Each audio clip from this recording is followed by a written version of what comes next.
Boa tarde, estamos de volta com o Senado Agora.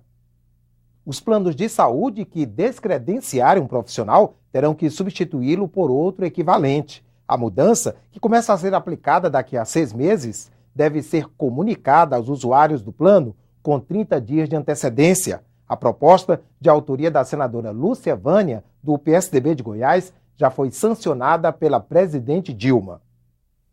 Sem dúvida nenhuma, o grande beneficiário é o usuário, porque ele deixará de ser empurrado pela operadora, dizendo que o médico não os prestadores de serviço não comparecem, e os prestadores de serviço, por sua vez, acusando as operadoras, dizendo que os seus salários estão defasados. Então, a gente colocou um ponto final nesse jogo de empurra, estabelecendo procedimentos e fazendo com que o usuário seja respeitado. Uma gratificação por tempo de serviço pode levar o salário de juízes e membros do Ministério Público a ultrapassar o teto constitucional de remuneração no serviço público. A proposta de emenda constitucional que estabelece o adicional precisa ser aprovada no plenário do Senado por, no mínimo, 49 senadores em 2 turnos de votação. Está na Constituição.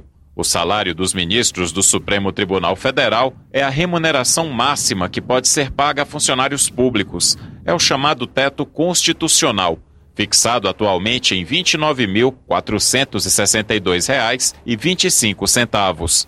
Mas juízes e membros do Ministério Público podem passar a ter direito a um benefício que não entra no cálculo do teto. Uma proposta de emenda constitucional cria um adicional por tempo de serviço.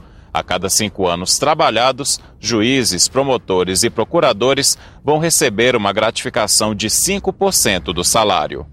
O presidente da Associação dos Juízes Federais do Brasil acredita que a PEC valoriza a carreira. Dados da entidade mostram que mais de 600 magistrados abandonaram a toga nos últimos anos. O que se pleiteia com a PEC 63 é realmente isso, não é nada de novo, de extraordinário, ilegal, abusivo, mas algo que dê sentido de carreira e valorize aquele magistrado que tenha mais anos de atividade prestada ao serviço público na magistratura. Mas a proposta não é consenso no meio jurídico. O temor é que a PEC crie um efeito cascata. É justa a reivindicação desses agentes públicos em querer ganhar um pouco mais? Acho justíssima. Mas não acredito que essa relativização seja para beneficiá-los a melhor solução. Por quê? Porque isso terá uma consequência para todo o serviço público. O teto é bem-vindo, não é? O teto é uma atitude moralizadora do serviço público. Não tem a menor dúvida disso. Então, conjugar todos esses interesses é uma tarefa que eu não invejo do Poder Legislativo. Nós estamos fazendo uma justiça, sobretudo aqueles que já estão mais tempo na magistratura, ele tem o melhor salário através do quinquênio que vai ser proporcionado. Nossa preocupação é, mesmo entendendo a necessidade de melhorar a remuneração do Poder Judiciário, do Ministério Público, é de que essa melhoria não implique em nós quebrarmos alguns pilares fundamentais do setor público no Brasil. Entre eles, a existência de um teto, acima do qual nenhum servidor público pode perceber alguma remuneração. A bicicleta vem se firmando como solução de mobilidade urbana dentro das cidades brasileiras. No Senado, os servidores iniciaram um movimento pelas 2 rodas. Os bicicletaços são uma forma de sintonizar as instituições com mudanças que vão tomando conta do planeta. Segundo projeções científicas, cada vez mais os seres humanos vão se concentrar nas cidades. Deslocar-se dentro delas com conforto e rapidez, além de evitar a emissão de gases de efeito estufa e a poluição sonora, serão desafios crescentes para a humanidade durante o século XXI. Uma das primeiras questões a serem enfrentadas é o paradigma do automóvel. Eu diria que no Brasil a gente precisa passar do patamar, do paradigma de mobilidade baseada no automóvel. Cada pessoa no seu veículo, um veículo que consome combustível, consome espaço, muito espaço, para circular e para ficar estacionado. Mudar dessa concepção para nós levarmos apenas o próprio corpo em cada deslocamento.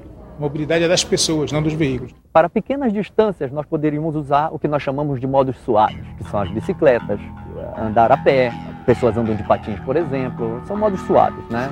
Ou no futuro, qualquer dispositivo elétrico, por exemplo, ou não elétrico, de mobilidade em pequenas distâncias. O uso e aluguel de bicicletas já é uma prática comum em outros países. Na França, por exemplo, elas são alugadas a uma taxa anual equivalente a R$50.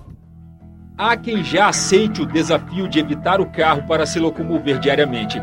O exemplo vem das instituições.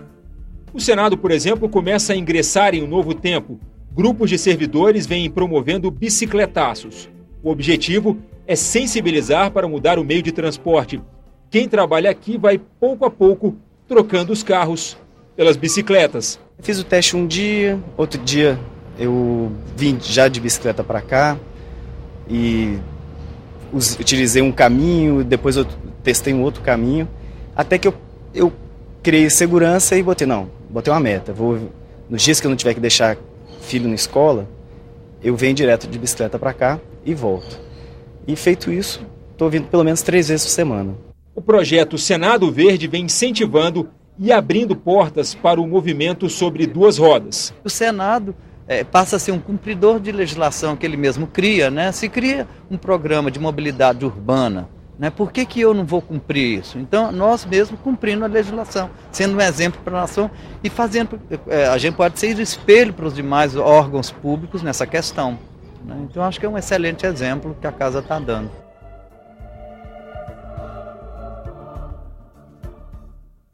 O Senado agora fica por aqui. Acompanhe em instantes a sessão plenária não deliberativa desta terça-feira. Boa tarde.